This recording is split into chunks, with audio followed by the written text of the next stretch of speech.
नमस्कार. नर्मदे हर.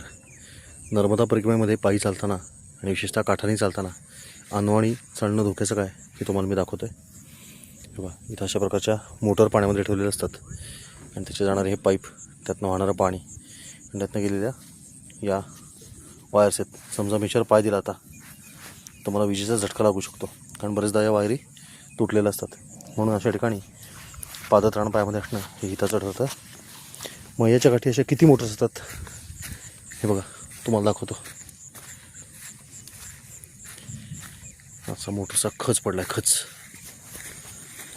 आपण जर बघितलं अशा वायर गेल्यात मयाच्या काठांनी आणि अशा मोटर्स.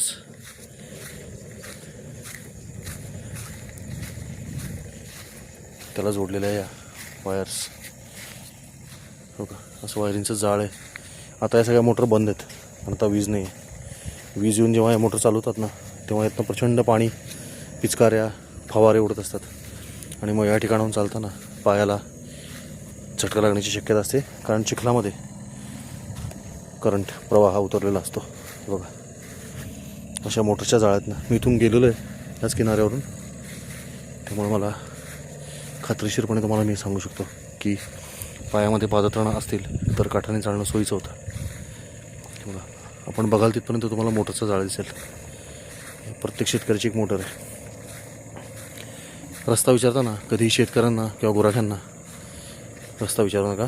रस्ता विचारायचा तो अशा एखाद्या केवटरामाला, जो मयाच्या आतून चालला आहे. तो तुम्हाला निश्चितपणे सांगतो की मयाच्या काठाने चालण्यासाठी रस्ता आहे का नाही. महाराज जी, नर्मदे हर. यहाँ से मैया के किनारे चल सकते हैं ना? बिल्कुल, बढ़िया. देखो, असा रस्ता आहे मयाच्या काठाने चालणारा. नर्मदे हर. आप कौन से गांव में रहते हैं? हम पिछले गांव सिटोका रहते. कौन सा? सिटोका. अच्छा, सिटोका से है.